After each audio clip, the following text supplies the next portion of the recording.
United Way Worldwide is helping those who need it most right now as a result of COVID-19. Porsche is donating a big part of its history in order to help in a small way, raising money and awareness.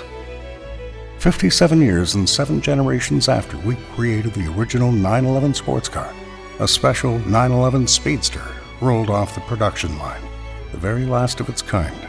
RM Sotheby's will auction the Speedster, the final 911 of the 7th generation. The winning bidder will get a once-in-a-lifetime trip to Porsche AG's development center in Weishaupt, Germany, to take a tour with those directly responsible for bringing Porsche sports cars to life. It's an experience money can't buy, but this time, well, we'll make an exception.